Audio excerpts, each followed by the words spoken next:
안녕하십니까. 프라임에드앤 컨설팅 대표 장용석입니다. 날씨가 완연한 봄입니다.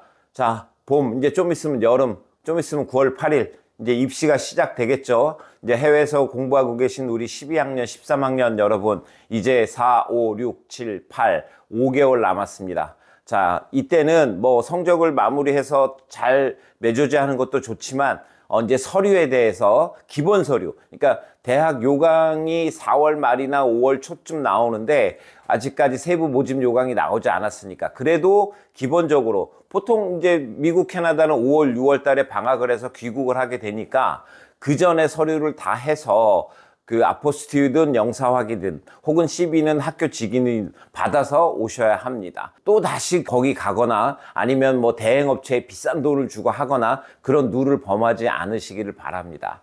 자, 서류에 대해서 말씀드리기 전에 제가 이 일을 십수년간 하면서 가장 안타까운 점이 있습니다. 해외에서 나는 공부를 해서 소위 말하는 스카이, 서성한 중경외시를 나는 가야 돼. 그런데 그게 그렇게 만만하지가 않습니다. 너는 컨설팅 하면서 돈 벌어야 되는데 그게 만만하지 않다라고 얘기를 하면 되니? 라고 반문하시는 분도 계실 수 있겠지만 서울 시내 42개 대학이 약 한 9만 5천 명 정도를 신입생을 뽑습니다. 이 얘기는 한국 고등학교, 일반 고등학교 기준으로 최소한 3, 4등은 반에서 해야 된다라는 얘기고 스카이는 한 1,500명에서 11,000명 정도를 뽑는데요. 이거는 전교에서 한 3, 4등 해야 갈 수 있는 대학입니다.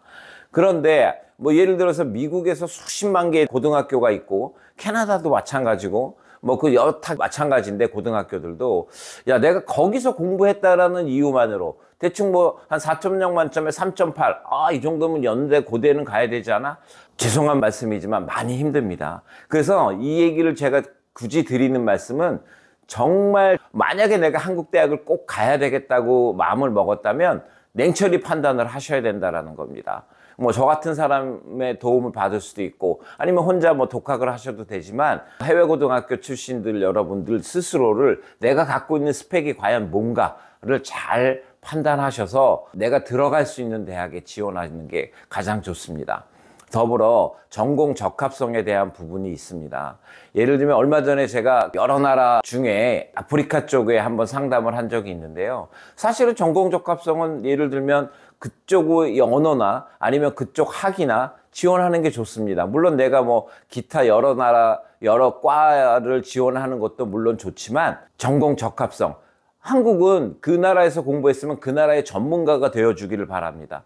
예를 들면 뭐 영어로 공부한 나라는 영어 영문학부 혹은 글로벌자가 들어있는, 그래서 그 6개 대학 지원하실 때 과에 대한 포트폴리오를 잘 하시기 바랍니다. 네, 서설이 길었습니다. 서류. 자, 우리가 기본적인 서류가 있어야 지원이 가능하겠죠. 아무것도 없는데 내가 서류를 안 해왔다면 지원 자체가 안 되는 거겠죠. 해외 고등학교 아이들이 가장 갖춰야 될 기본 서류는 첫 번째 뭘까요? 성적표입니다. 당연히 성적표가 있어야 되겠죠. 예를 들면 미국 고등학교도 90, 11, 12, 4년치지만 최소한 3년치 성적은 있어야 지원이 가능한 거고 나머지 여타의 국가도 마찬가지입니다. 이 성적표는 반드시 아포스티유 협약국은 아포스티유 혹은 안 돼 있으면 영사 확인을 받으셔야 그 서류가 대학에서 인정이 된다는 점. 물론 합격을 하고 내는 학교도 있지만 미리미리 오실 때 받아오셔서 미리 제출하시는 게 나중에 어떤 절차를 간소화하실 수 있고, 그 다음에 어떤 학교는 반드시 아포스티유가 된 서류를 받으니까 미리 받아오시는 게 좋습니다. 자, 두 번째, 졸업증명서 또는 예정증명서입니다. 자, 호주, 뉴질랜드 같이 12월에 졸업하는 학교들은 1, 2텀 혹은 1학기 성적까지가 들어가니까 졸업 예정증명서를 반드시 받아오셔야 되고, 그 다음에 미국, 캐나다는 졸업증명서 반드시 받아오셔야 됩니다. 또 하나 말씀드리면 이제 특히 캐나다에서 국제사립고등학교를 다녀서 뭐 6개월이든지 3개월이든지 조기 졸업한 친구들은 반드시 조기 졸업 확인서 또는 월반 확인서가 있어야 지원이 가능한다는 점 반드시 명심하시길 바라고, 요 서류도 역시 아포스티유 또는 영사 확인 받아오셔야 됩니다. 자, 정리 잠깐 하겠습니다. 첫 번째 성적표, 그 다음에 졸업증명서, 요 두 개 반드시 아포스티유, 그 다음에 영사 확인 받으셔야 된다는 점 잊지 마시고요. 그 다음에 세 번째, 우리가 비교과를 증빙해서 만들어야 되는 거. 뭐 미국 같은 건 커먼 앱에 뭐 내가 액티비티 뭐 했고 뭐 이런 것들을 다, 혹은 내가 썰티를 받아서 뭐 했어 다 챙겨 오시고, 그리고 제가 누누이 말씀드렸던 스튜던트 프로필 이거 작성하셔서 학교에 직인 받아야 된다는 거. 이거는 아포스티유까지 필요 없습니다. 학교 직인 혹은 교장 선생님 사인 이런 거가 있으면 된다라는 점 잊지 마십시오. 요 세 개가 기본 서류입니다. 성적표, 졸업 예정증명서 또는 졸업증명서, CV 이렇게 반드시 준비해 오셔야 되고, 또 어떤 학교 같은 경우는 스쿨 프로필을 요구합니다. 자, 스쿨 프로필 챙겨 갖고 오셔야 되는데, 이 스쿨 프로필은 뭐냐면 이 학교의 규모가 뭐고, 뭐 예를 들면 AP가 몇 개 개설되어 있고, 성적 체계는 어떻게 되어 있고, 어떻게 평가를 하고, 이렇게 나와 있는 것들 반드시 있으면 챙겨 갖고 오셔야 나중에 홈피에서 다운받고 뭐 하고 하는 그런 번거로움을 없애실 수 있습니다. 그 다음에 뭐 대학별로 뭐 출입국 사실 증명서라든가 뭐 예를 들면 수학 기록표라든가 뭐 그런 것들 잊지 마시고, 그래서 이 서류가 완벽하게 갖춰져야 다른 거를 할 수 있습니다.